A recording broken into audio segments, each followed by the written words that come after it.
Yeah, so Okay. to Pedro Mandelli. So welcome Pedro Mandelli, and he's going to introduce our wonderful speakers today. Over to you, Pedro. Okay. Okay, let's begin. Okay, nice to see you all, guys. It's a good evening for all of you, and thanks for being with us in this meeting. As most of you knows, my name is Mandelli. I'm a consultant. I'm a professor, and I'm a mentor, and I'm the author of six books so far. So far, I believe that in more 2 years we're gonna have one more, but not more than one. What's our intention today? We want to share with you our understanding about how to develop and build leadership presence in order to cross the bridge to reopening. This is a kind of reopening. My feeling is that we can call as this virus period that will finish only with the so expected vaccine comes. Let's go ahead. Please use the chat box to write your questions. I will be today only the moderator between Livia and Harrison. And now I'm going to turn this over to Harrison and Livia so they can share these perspectives in these topics. Livia, come on. Thanks, Mandelli. Thanks, Mandelli. Let me introduce Harrison to you. Harrison Monarth is based in New York City, and he's an executive coach and a New York Times best-selling author. And he has written 5 books on leadership, influence, and executive presence. His latest book is the 2nd edition of Executive Presence, The Art of Commanding Respect Like a CEO. And Harrison has worked with thousands of senior leaders in workshops and one-on-one coaching sessions from companies such as Hewlett-Packard, Cisco, General Motors, PepsiCo, and many others.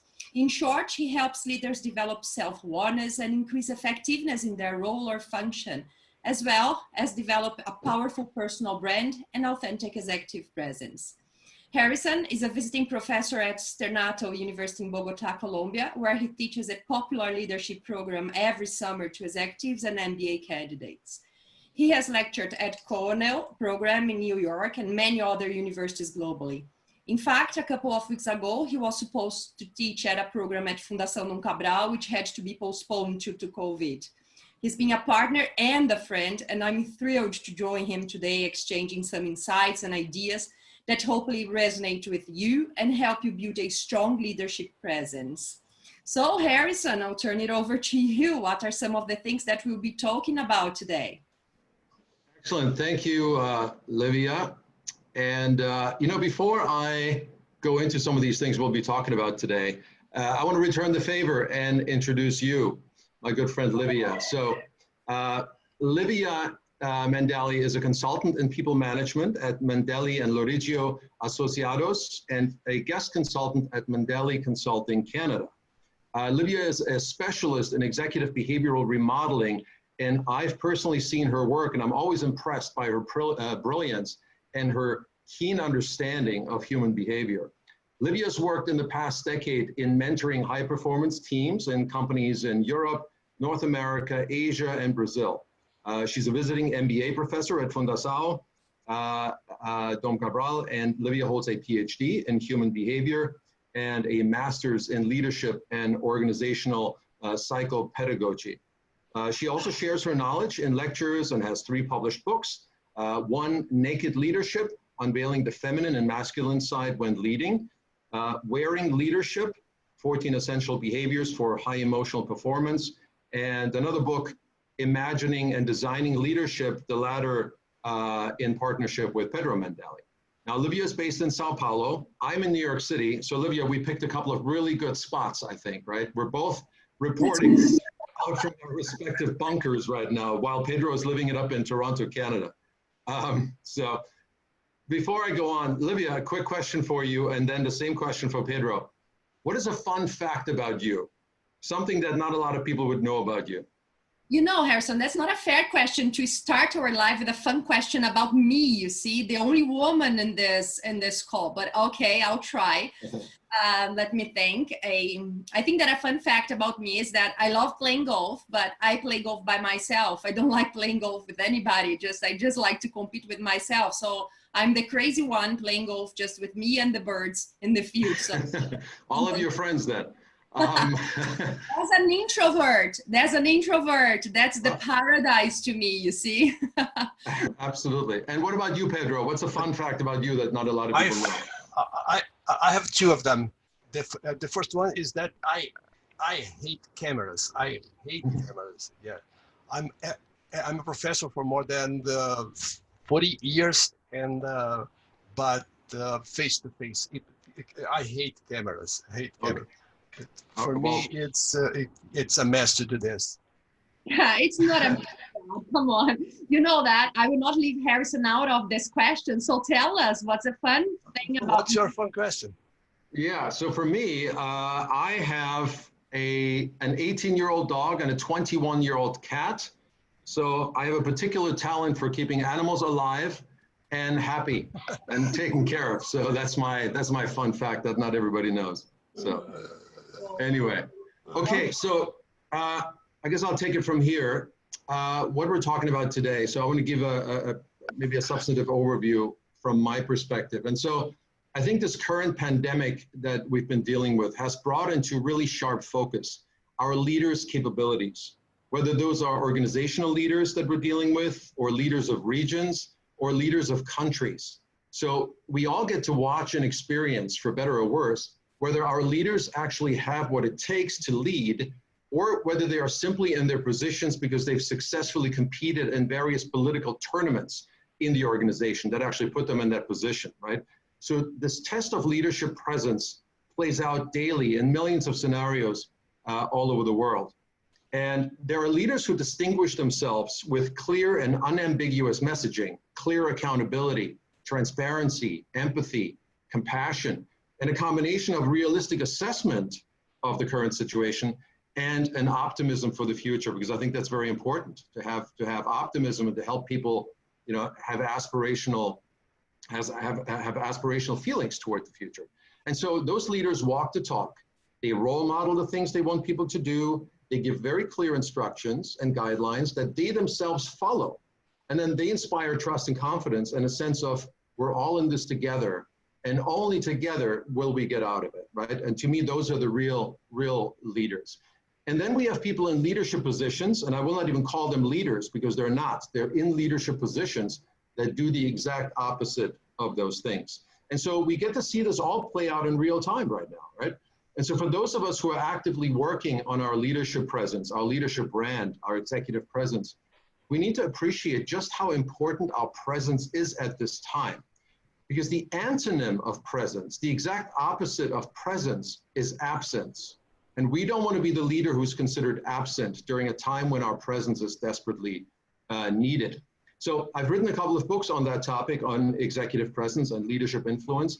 And in my research and my experience, working with many senior leaders all over the world, I found that executive presence isn't just one quality that you're either blessed with or you're not. It's not charisma. Executive presence is about influence and impact.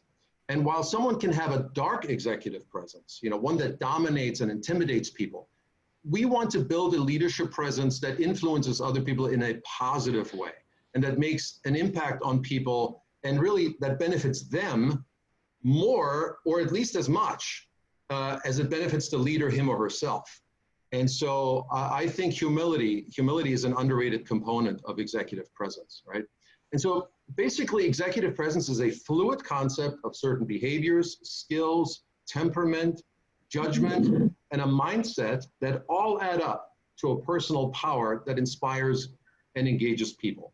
And that's one thing to remember for anyone really looking to build their executive presence, whether you're just starting out, you're an emerging leader, or you're already at the very top. I've worked with over 60 Fortune 500 CEOs over the last 15 years and thousands of senior leaders globally. And so one of the things I've noticed is you know, again, anybody that's looking to build their executive presence needs to remember we all have an executive presence profile, right? We're stronger in some areas and not so strong in others.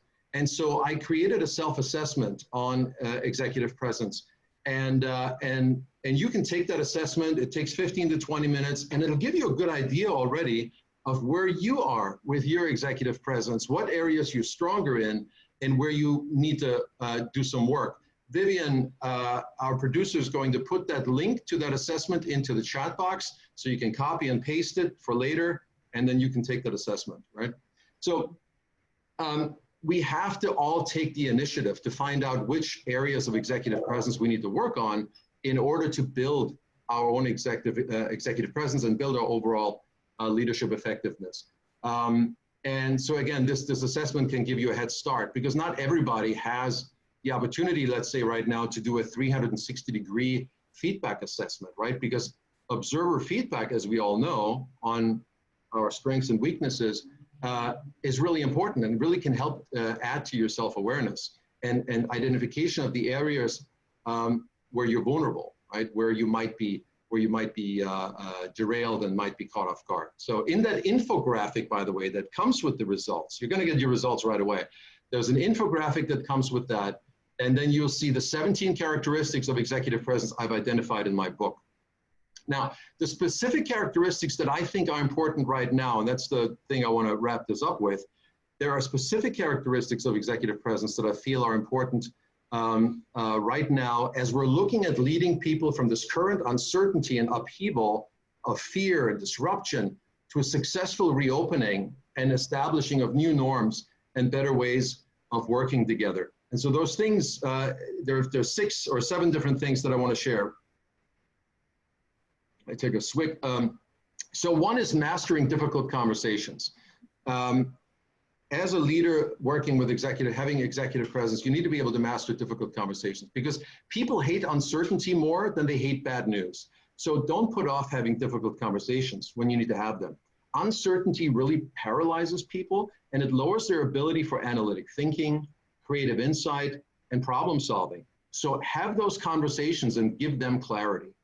Another thing is demonstrating emotional intelligence, empathy, compassion, managing your own emotions and projecting calm under pressure. People will look to you for how to react under stress. And if they see you losing control, it basically throws them into an emotional tailspin. And that, of course, has a cascading effect that leads to ever more negative consequences for everyone in the organization. Another quality we need right now is interpersonal integrity, so that people can trust us. People know they can trust us. Being inclusive, acknowledging people's contributions, remembering the last conversation you had with someone is a signal of that. So maybe somebody told you about a relative who got sick. Check in about those things. Ask them about those things. Another thing is the ability to engage people. And I'll talk more about that here in a few minutes. But engaging people, CEOs, for instance, they have to become experts at this, right? They have so many different stakeholder groups they have to work with and satisfy. And if there are any CEOs on this call, you know this. They have to engage their board, their employees, their customers, their shareholders, the media, right? And they start by developing a clear understanding of their stakeholders' needs and motivations. And then they get people on board with their vision and align them and get buy-in on key objectives, right? So ability to engage people is critical. But you don't have to be a CEO for engagement skills to be important. All of us have stakeholder groups we need to work with in order to meet our objectives. And even if we fail, or I should say, if we fail to engage effectively, or if we hide from that responsibility, then we won't be making progress, right? Another one is projected confidence. Something deep in our DNA still equates confidence with competence and leadership potential. And there's some great recent research from the Haas School of Business at the University of California. It shows that we really need to speak up and share our perspective with others, or we'll be drowned out by those who do speak up and who have no idea what they're talking about, right? So we do need to make our voices heard in order to have an impact. Our physical appearance is important. And by physical appearance, I don't just mean how good you look or your grooming.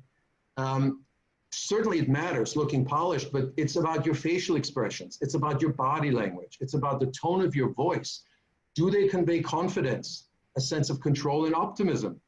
Do they signal that it's all terrible and it's just not going to end well, right? You can imagine the different outcomes your physical appearance can inspire in other people. And that's just as important over Zoom as it is in person when you're sitting in front of your team or you're standing in front of your team. And then finally, the thing that's important is your communication ability, right? It's almost a no-brainer. Clear, empathetic, inspiring, calming when necessary, as transparent as possible, and as frequently as possible. Most leaders make the mistake of sending one message and they think that's enough. But people need to hear from their leaders frequently, daily actually, right? Especially in times of stress, like in the times we're in. Because otherwise what happens is people will fill in any gaps, any holes in communication with their own stories, their own narratives. And then those are typically negative in nature, right? We all have a negativity bias. And then they draw conclusions, and then they make potentially ill-fated decisions based on those evolving negative narratives. And then leaders either have to work extra hard to squash rumors or to do damage control or even worse, right? And so that is why I believe a focus on presence during this time is so important.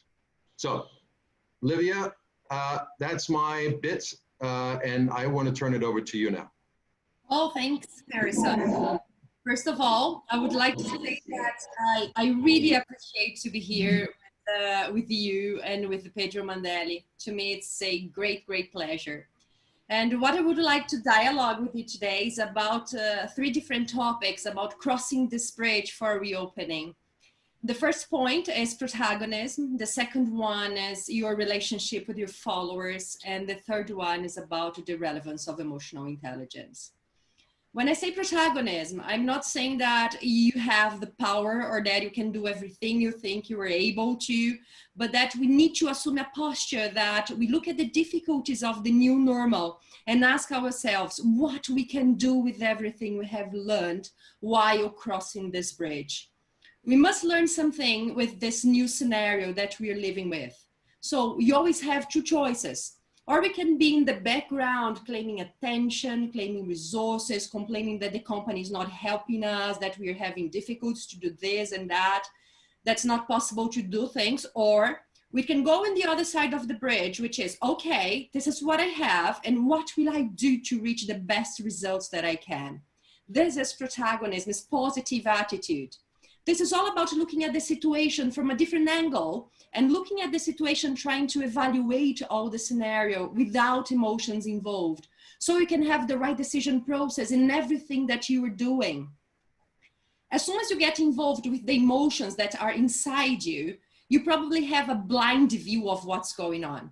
So I see this period in protagonism as a period that we can learn. We can do things in a different way, which takes us out of our comfortable zone.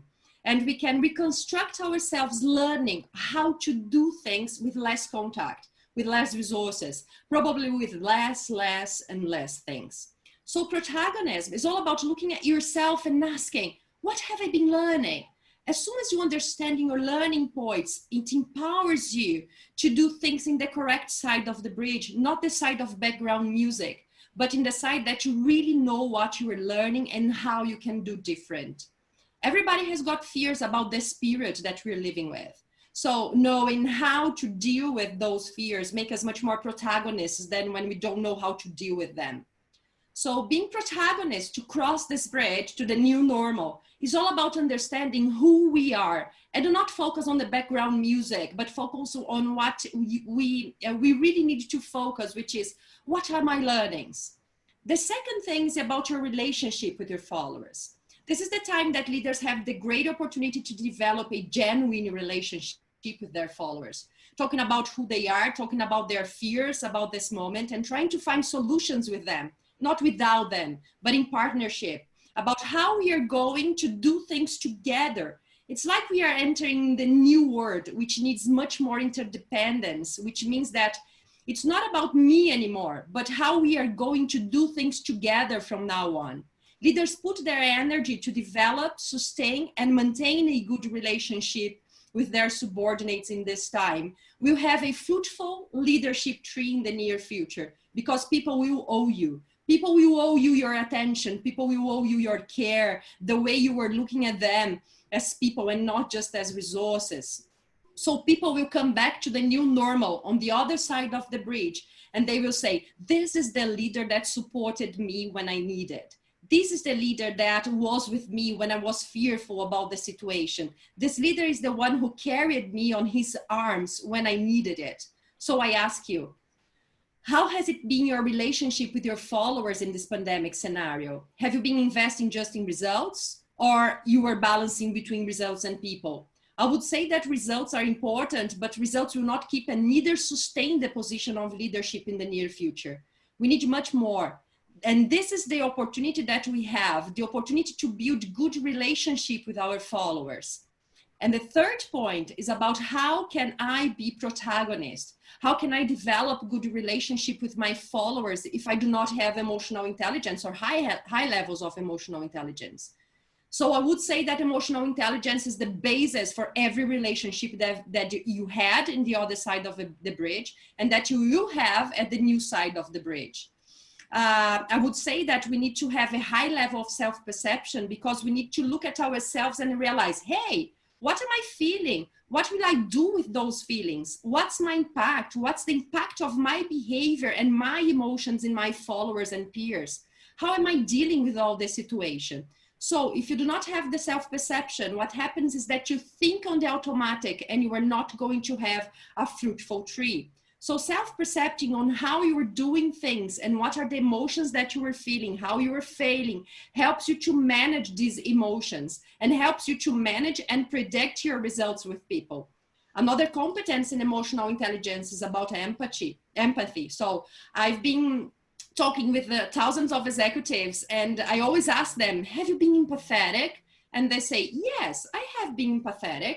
But when I ask them, give me examples, people actually are not being able to truly be empathetic with others. What happens is that people create a gap between them and the others. And how the new normal is all about we and not about me anymore, this gap can be a great trap. So being empathetic is not about understanding the other, because when we understand the other, we understand them with our personal lenses. It is trying to recognize and understand how the others are feeling and try to find a common solution between you and the people. How we are going to deal with this situation and how together we can cross the bridge. This is being empathetic. I would say that I would ask you, what are the personal strategies that you are using to cross the bridge?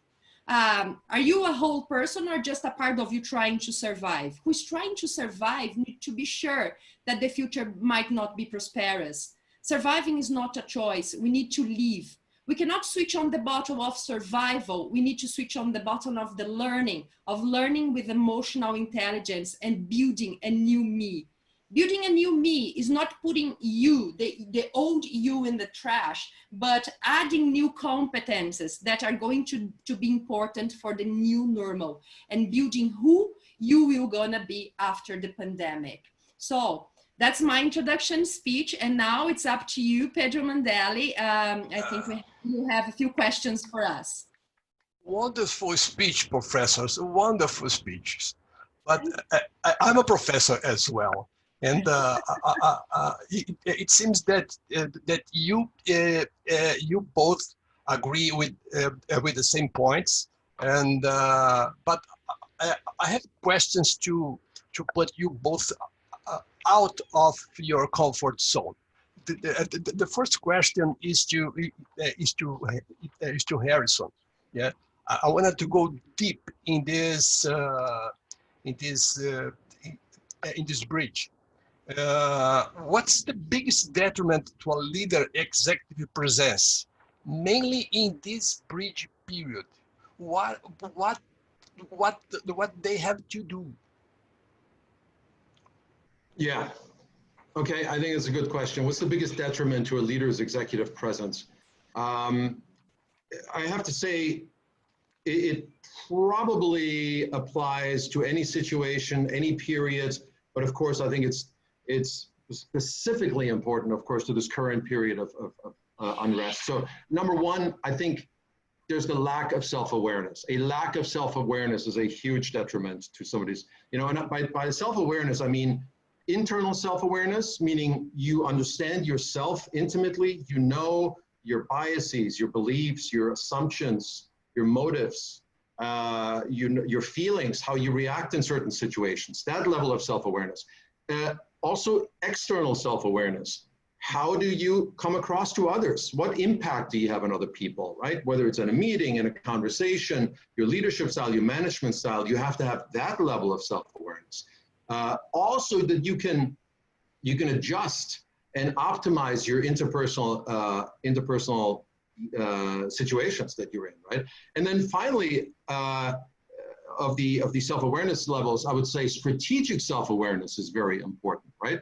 The ability to have strategic self-awareness means you understand where you fit in the social pecking order. Why does that matter, right?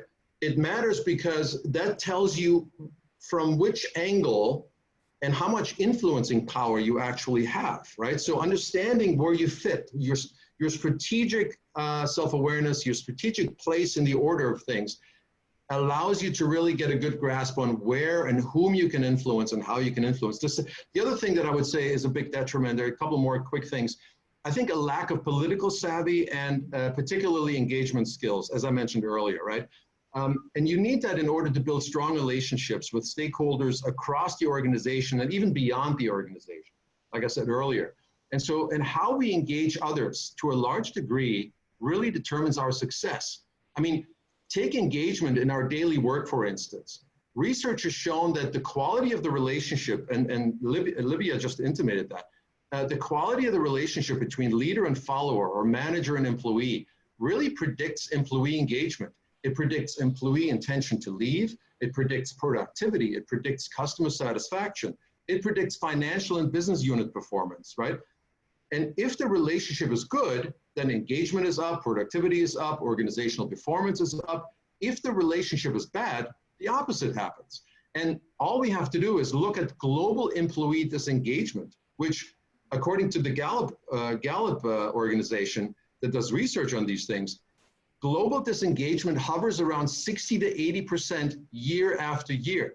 So we know that there's a lot of work to be done here for managers and leaders. And then finally, a big detriment to a leader's executive presence is an inability to regulate their emotions, an inability to regulate one's emotions, because leaders who lose their composure in stressful situations, they will have a very difficult time maintaining credibility and making smart decisions based on reason. So those are some of my ideas of what are detriments.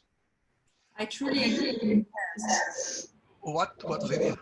I truly agree with Harrison. Yeah, but yes, I know that you agree with him. I know that you agree with him. Challenging environment, and I want to ask you, Livia, about how should a leader manage himself as a victim, and at the same time, he needs to be a very protagonist.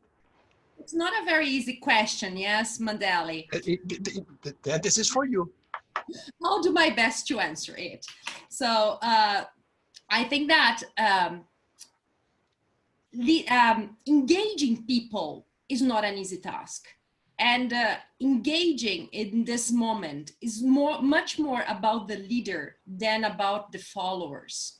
It's everything on leader's shoulder. Because if the leader is not doing a good job now, he's not going to have a fruitful tree, as I said in my introduction speech. So I think that a way that the leader could manage himself is, first of all, developing a leadership diary.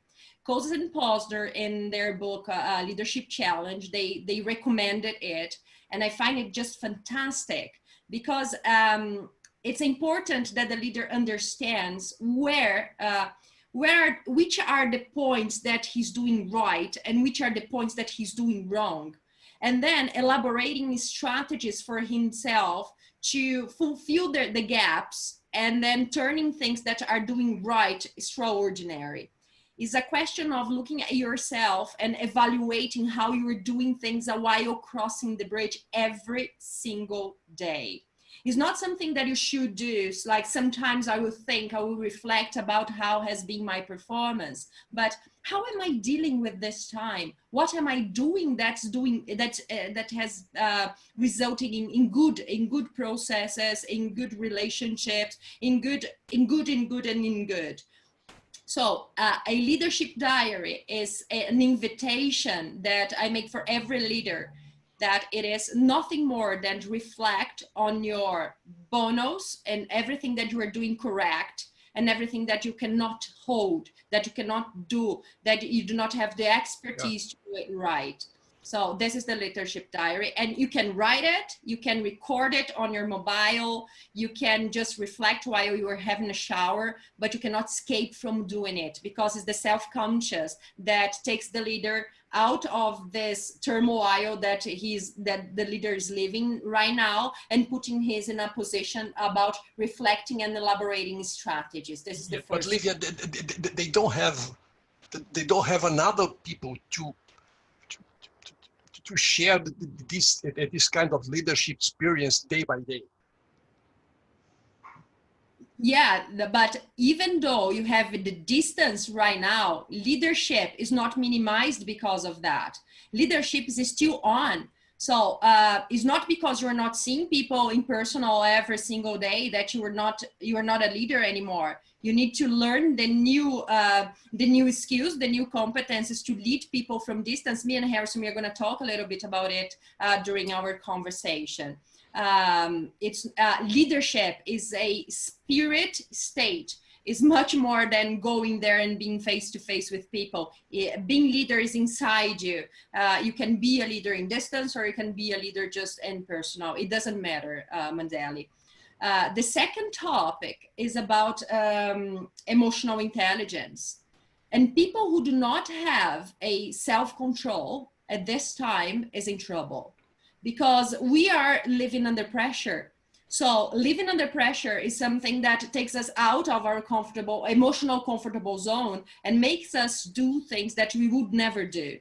So living under pressure, we need to be very resilient, and we need to be aware of our emotions so we can deal with them.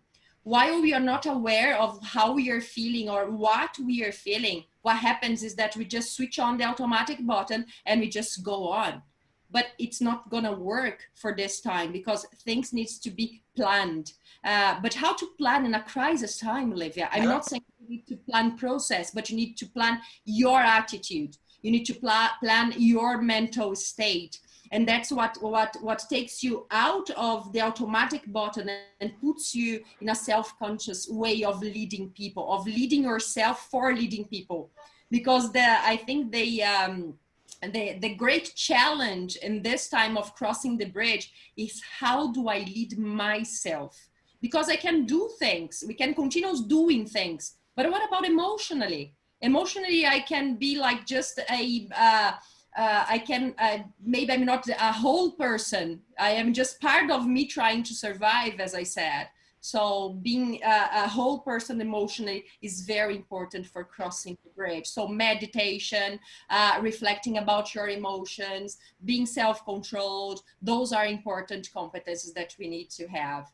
There is a strategy to do that. For being aware of your emotions, you could every single day, at the end of the day, ask yourself, what are the 3 most important emotions that I felt today? And then if you write them down, you can have a map at the end of the month that will make you aware on how you are feeling. And it can make you aware and make you develop a strategy, thinking, is this what I want to feel?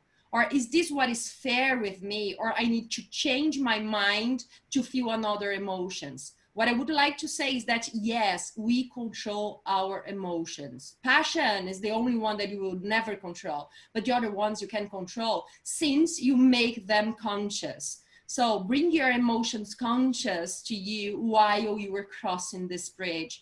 It seems something easy to do, but we don't even have a emotional vocabulary to do that.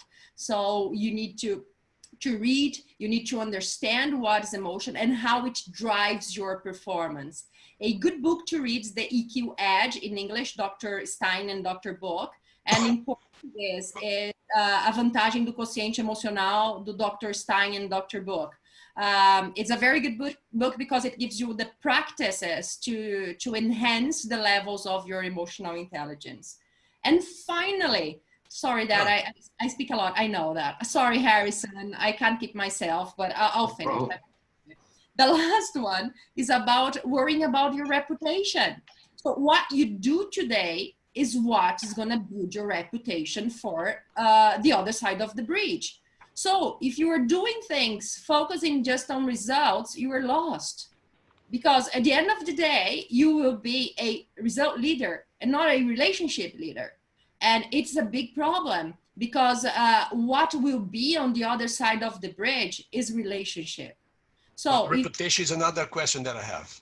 Oh, okay. Reputation is another question. I am sorry. Stop, please stop. Please stop. Okay, just stop.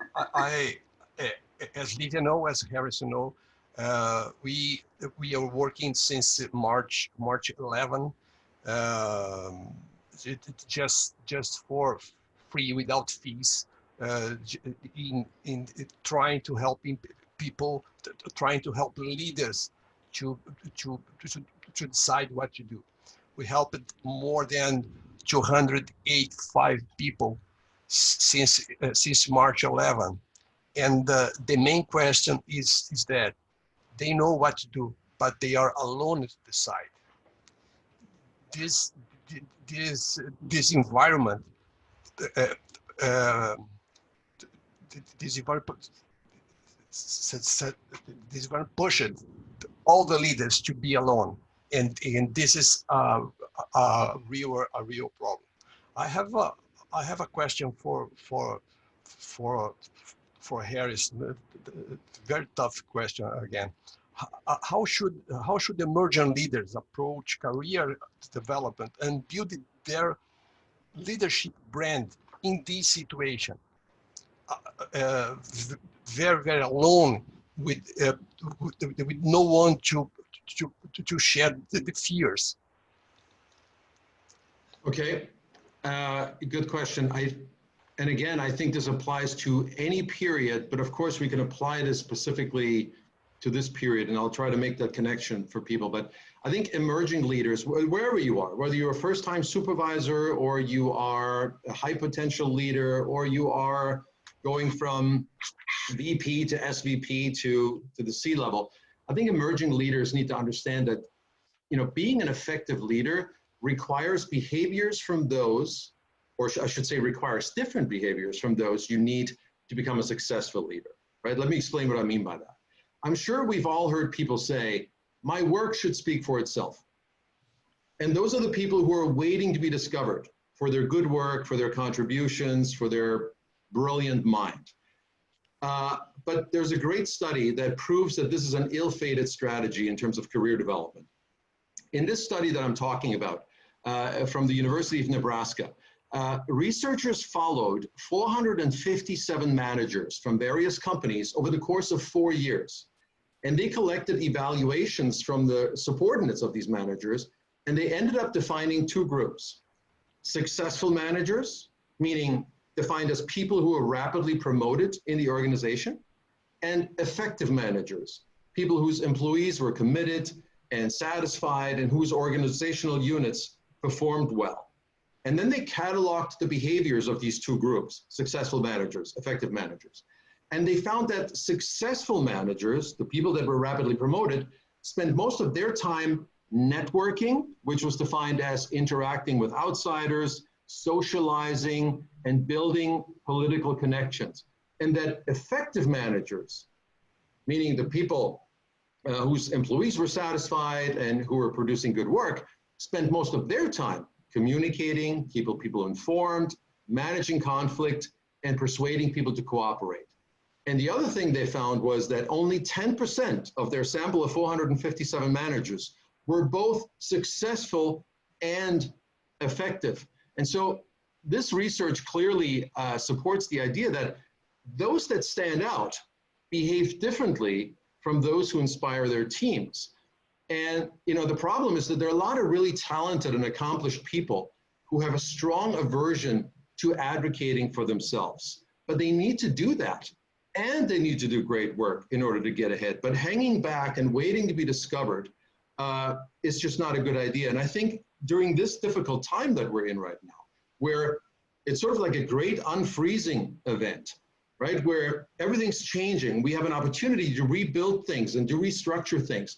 Right now, we have those opportunities to stand out by helping others succeed in these difficult times. And I think it's something we need to pay attention to. Livia, could you add some new experience on this point? Yes, I could. I would say that adding to Harrison's speech, I would say that being collaborative is something really, really, really important, because sometimes we work for ourselves and we do not work as a team, or as not as a team, because it's not that, but as a group that people that are working together aiming to cross this bridge. So being collaborative is something that would make a great difference. So offering support. Yes, Dad. If I understand what you're saying, is that you have to be less command and control and more collaborative. Yes, that's it. That's it. But that's your topic. That's why you teach, you know. I cannot say command control. This is something that you say, not that I say. So it's a joke. But yeah, it's living. Just to say, just to be clear, who is the professor here? You are the professor. Okay, thank you so much. I am just a daughter. So yes, living command and control is something really important, because actually we cannot command and control people anymore. We are not seeing them. How can we manage people and control them when we are distant of them? So being collaborative is something that would offering help and offering support is something. And where I can help you, where I can help you, where I can help you, where I can help you. Exactly. It's just calling the people and asking them, not for a favor, not to do something, but offer who you are or your competences to the other. Good, I think good choice. this would be great. We have a few questions on the chat box, Harrison. Let us just look at the chat box, Dad. We have one first question here that say from, I'm very pleased to have this opportunity to listen some thoughts from you guys.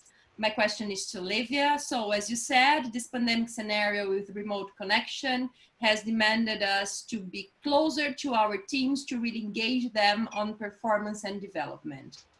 As in your standpoint, what do you recommend to keep them engaged with this unclear horizon that we are facing to come back with the face-to-face interactions?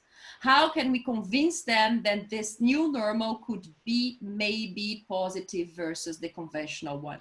Wow, that is a tough question, isn't it? It's to me, but you are really welcome to answer to Harrison. But the question is around building trust, and you always build trust when you share your weaknesses. Could you talk a little bit about, Livia? Yes.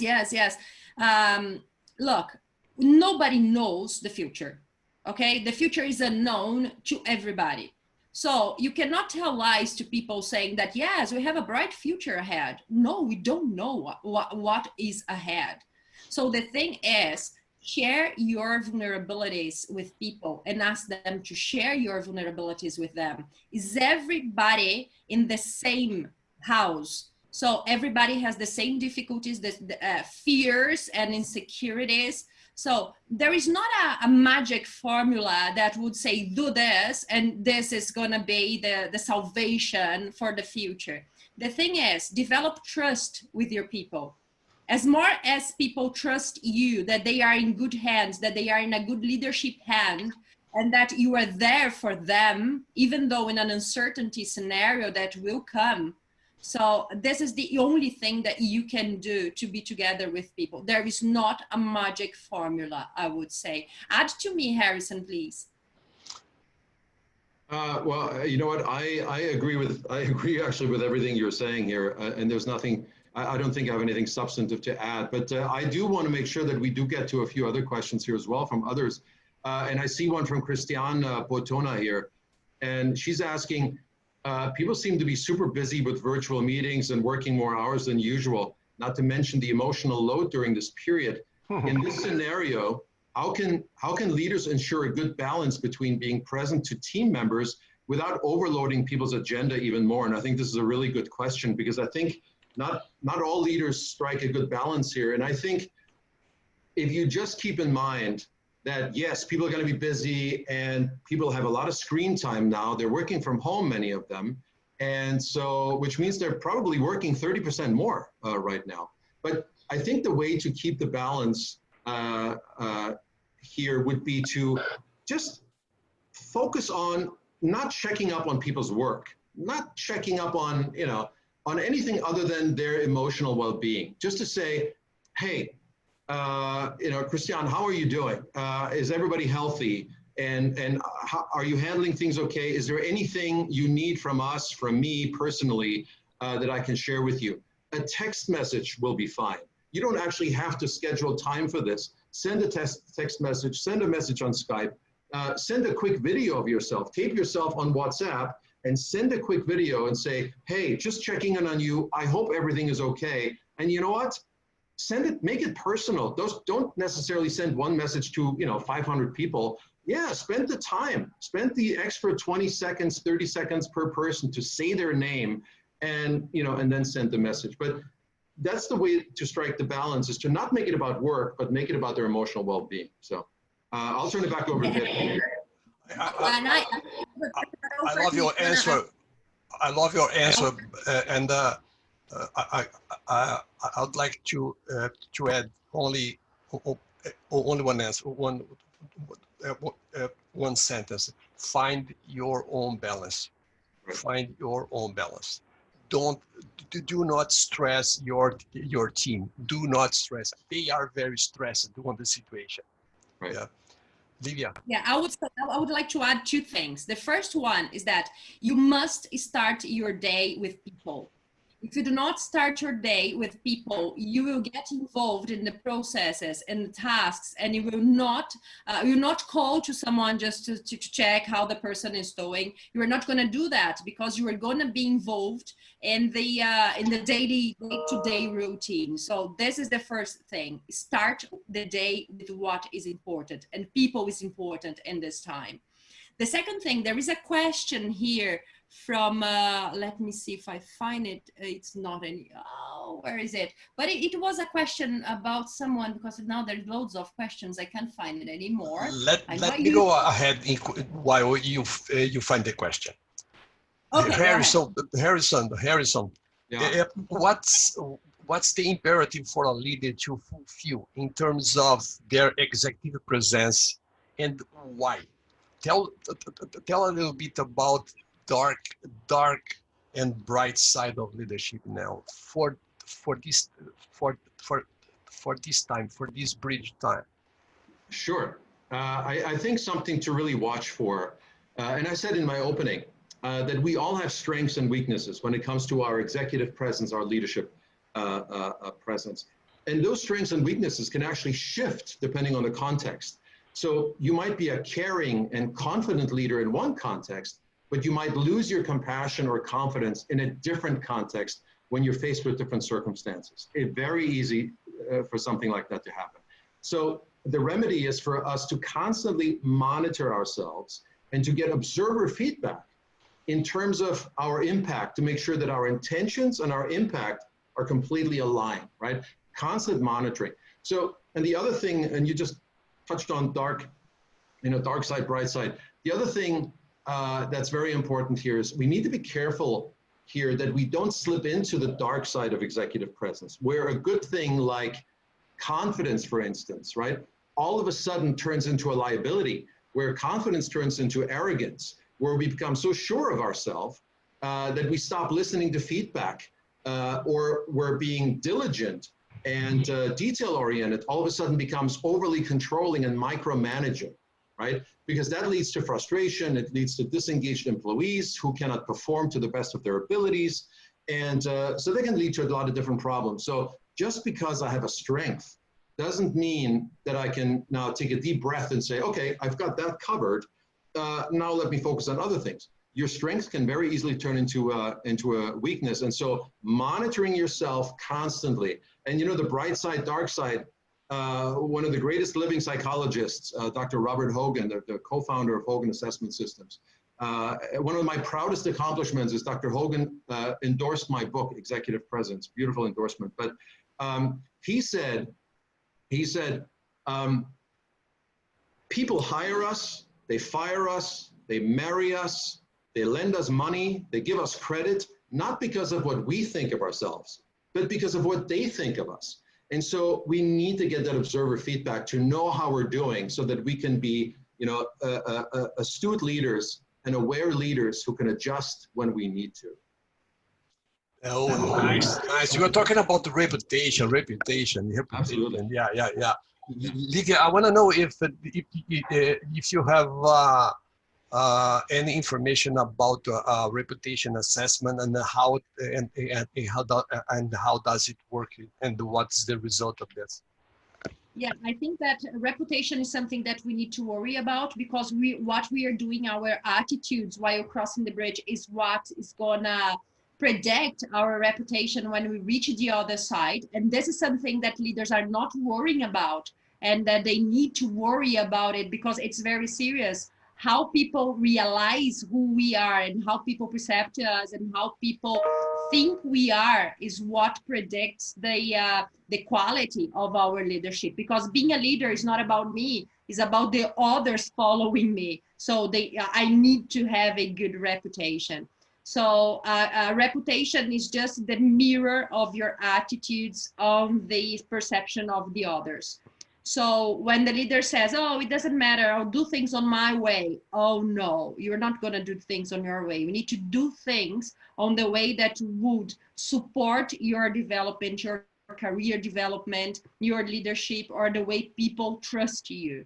Hogan assessments, as Harrison said, is a very good assessment that we are not selling Hogan assessment, okay? But it's a very good assessment that would point to your reputation according to how people see you, how people see your personality traits or attitudes on a day-to-day.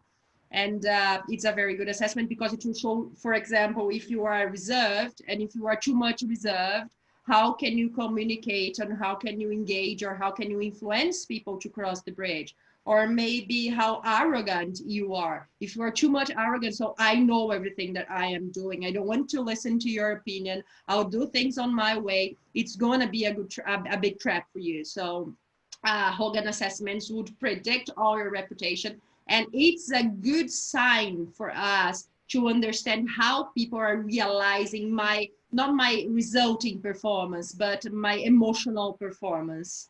Yeah, I think Hogan is a very good way. Can I use Hogan assessment by myself? Yeah, you can just buy Hogan. Or I need one specialist in Hogan.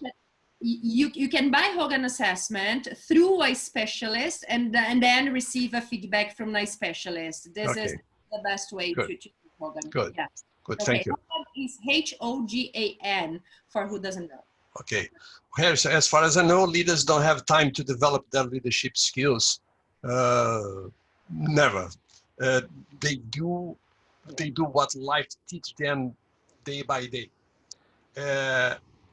What about leaders who don't care about their executive presence? They don't care about the reputation. When is the correct time to do that? During the crisis, after the crisis, when? You know, Pedro, what you just said, the way you just started that statement, leaders don't have time to devote to their development. I think it's that would be a critical mistake, or that is a critical mistake that a lot of leaders make, is not dedicating time to learning and developing and just honing their reputation and their presence and how they come across with people and building those relationships, right? So when you say, you know, what about the leaders that don't care about executive presence? One of my clients, a former client, who was at the time he was the head of HR for McGraw-Hill Financial Companies. He said to me, there's a formal narrative and there's an informal narrative that exists in the executive corridor. And that informal narrative about us, about you. How well you get on with people, how you handle stress, how compassionate you are in helping others succeed, how you help people transition from your current situation, from our current situation, into the near future.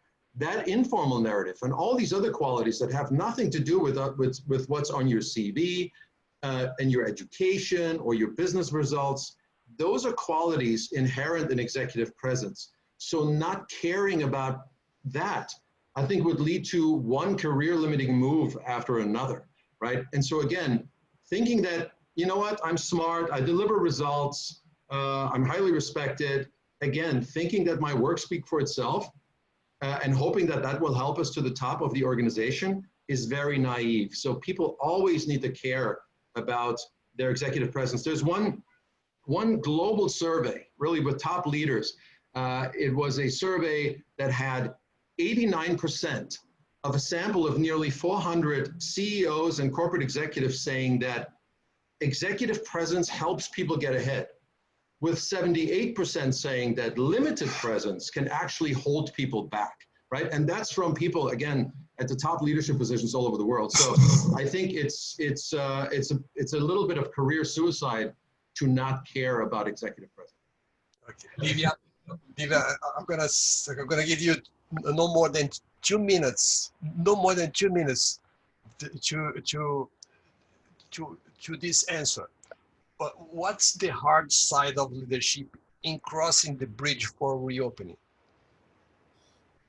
Thank you. 2 minutes. 1 minute and a half now. 1 minute and a half. I'll just obey because you were my dad, all right? Okay, go ahead. Leadership is not an easy task.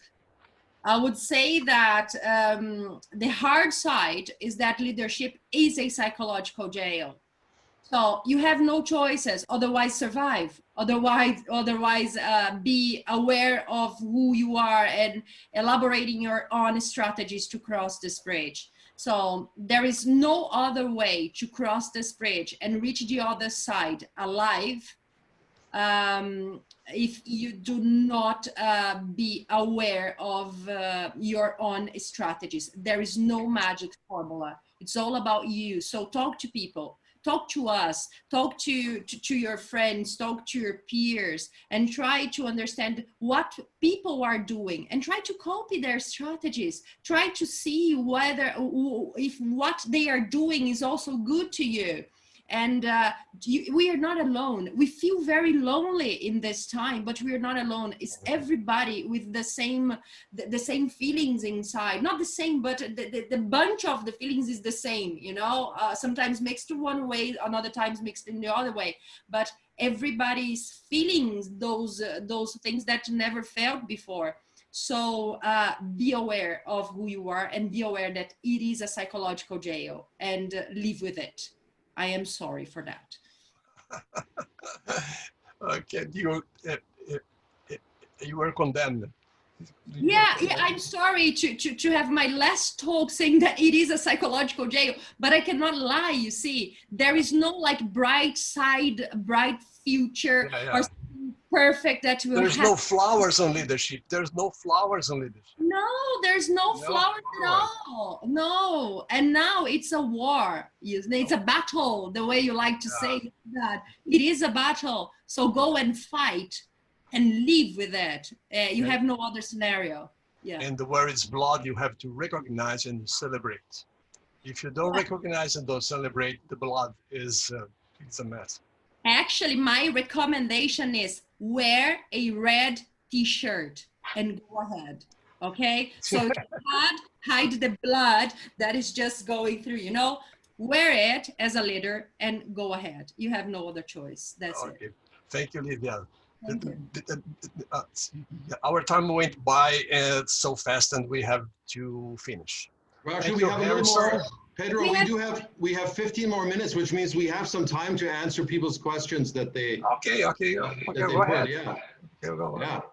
How about here? How about this? I'll pick one, and then we can all pick one.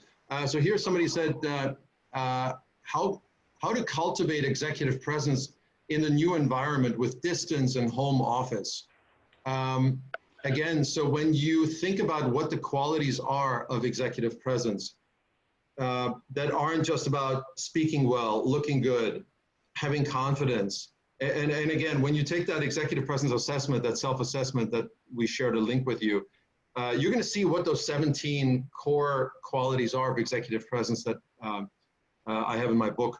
But how do you cultivate it? Well, listen, how you communicate, how clear you are with your communication, how much care you show, and even via the screen, right? Via Zoom or WebEx or whatever you use, Skype, you can work on providing psychological safety to people. You can make it safe for somebody to speak up and say, hey, I have a question, or I don't understand this, or I'm unsure on how to move forward, right? These are all qualities of executive presence to make people feel safe, to point, to be inclusive, right? So for instance, if you have people in a conference room, and you'll always have people that are more introverted, they're a little bit more quiet, it doesn't mean that they're any less smart, any less accomplished, any less valuable. But, you know, the shining object, people that raise their hand and speak, yeah, that's in our DNA to pay attention to those people. But smart leaders and evolved leaders, they pay attention to everyone, right? So now that's a little more difficult perhaps in this sort of environment, this Zoom environment. But when you think about it, listen, even if I have 30 people on the screen and I see 30 little tiles with people's faces, I'm going to pay attention and I'm going to say, you know what?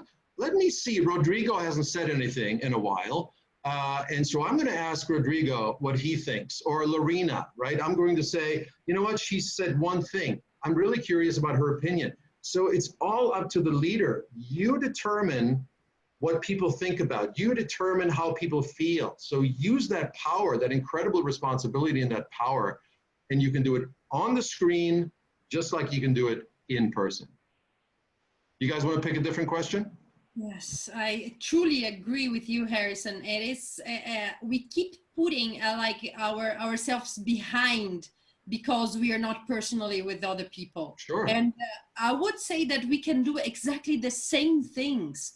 We could establish the same rapport. What we could not do is command and control them because we're not seeing them anymore. Exactly. Yeah. So, but the other things, the relationship is much more about being there for people than being there personally for people. So it's different. We need to change our mindsets and being aware that we can do things even though we're distant. And it's not going to last forever, yeah? It's just a period. And it could be a long period, but yes, learn how to deal with this period, and then it will have a new normal, which we don't know what it is. But we've been hearing that companies are just rearranging their layout, putting chairs one far from another. That is not the whole group that is going to come back to the company, that is going to have the group A, B, and C. And sometimes one group will go and the second group will not go. So relationship cannot rely on the face-to-face interaction anymore. Yeah. We need to develop in another way. And we do have today all these technological tools that we could use, which to me, it doesn't make any difference. It will make a big difference for people who were leading with command and control. Because the people who are command and control like to see what the others are doing or how the others are doing. So you cannot see that anymore. So everything is about trust today. Here we have a question that Livia and Harrison. Livia and Harrison. There is there is no book, there is no author that wrote about how to inspire people in a grief time. Yeah, that's true. I've never read this this content, never. And this is the first time that we have a very long grief period, a very long fear period. Are you saying that Livia and I should write that book? Yeah. All right, No, I don't want any other period like this. Never more. This is the first and the last. Hopefully for us. I can see the chat. Do you have any other question or not? I'll make a question to Harrison. Okay, Harrison? Okay. All right. Okay, so many companies are or will go through some time of reorganization due to the challenges exposed by COVID and lower demand. Some people will be laid off. How can we maintain performance and show consideration to people while many are expecting tougher times sooner than later? This is a great time. So answer. So it's a question to Mandelli. So answer. No, not to me. It's to Harrison. You told you Harrison. You're a lot Harrison, smarter. Go ahead. Harrison, Pedro, go ahead. You're a lot smarter than I am. Why don't you answer it? Straight from New York. Go ahead. Live from New York. Well, again, I think it goes back to self-awareness, and it goes back to empathy and compassion. For instance, companies that had to lay people off, you know, you have to understand that it has an impact on the people that are remaining, for instance, right? So it's tough on the people that are being laid off. It's tough on the leader having to make those calls and sharing those news. But it's also tough on the people staying behind. Number one, yeah, they have to do more work, most likely. But also psychologically, it's tough, right? There's something called like survivor guilt, right? And so it's just not something that we can ignore, or where we can say, hey, you're left over, you should be lucky. You should feel privileged that we kept you. So please feel good about that. No, they may not feel good about that at all. And so it's just listening and having a fine understanding and a good understanding of what these emotions are, and acknowledging them. Sometimes just acknowledging how somebody else feels is really important. And then letting them know, look, what this means right now is that everybody has to work a little harder. And just, again, sometimes just telling somebody, I get it, I'm with you, and we're gonna give you any help that we can, and then giving people autonomy, allowing them to do the work that they see fit, not micromanaging people. I mean, I've heard horror stories about how companies have installed surveillance systems, in people's offices or home offices where they can actually make sure that people are working. That's insane, because that makes somebody feel so helpless and untrusted and just worthless. It's just the worst of leadership that I've heard of and I've seen. So anyway, how can you do it? Empathy, but more than empathy, compassion. Help people. Don't just understand how they feel, but actually offer your help. And then I think you can make a difference and help them through this tough time. And then hopefully sooner rather than later, again, you can hire these people back that were laid off or furloughed, or again, hire new talent in order to work with your growing company. Yes, I think it's much more about being compassionate as a person, not as a leader. Just Right, exactly. Put yourself in that position, or being compassionate with people, and that's it. It's the time that leadership is much more about who you are and not about what you do. So who you are will focus, and you give you basis for letting people be part of the same group, part of the same storm that we are living. Yeah. Yes. I think that's the only way, Harrison. Yeah. Right, I agree. Well, it's a shame, really, because we're finishing our live, and it's so nice to talk. No. I can see your faces, on the cameras, and it's so nice to see your bright eyes and shaking hands, and it's just lovely. Just to remember you guys that the end of this period is after the vaccine, and we don't know this date. Yeah, till there, we have to consider that the leadership is leading a grief time. Then all the relationship with peers, with the bosses, or with your team is very sensitive about the situation. then you need to lead very carefully, very carefully. Okay. Thank you, Harrison. Thank you, Livia, for sharing with us all your experience helping executives for a long time, and mainly now cross the bridge. Thank you for all of you that stay with us during this 1 hour and 50 minutes.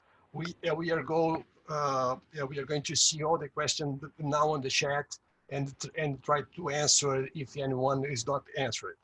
See you as soon as possible, face to face, glorious face to face, perhaps with masks and alcohol gel in our hands. See you. Bye bye.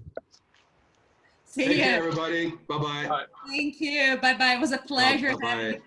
Thanks Bye-bye. for the ones who switch on the cameras. I loved seeing your faces. Thank you. Yes. Take care, everybody. Bye-bye. Thank you.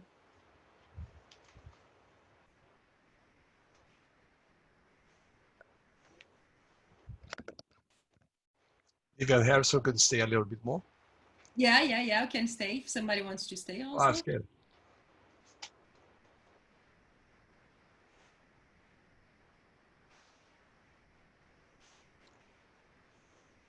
Jeff, my friend, my tennis friend, how are you doing? I can hear you. Your sound is off. My sound is off. Oh, No, it's okay. Okay. How are you? is it on now? Now you're good. Now you're good.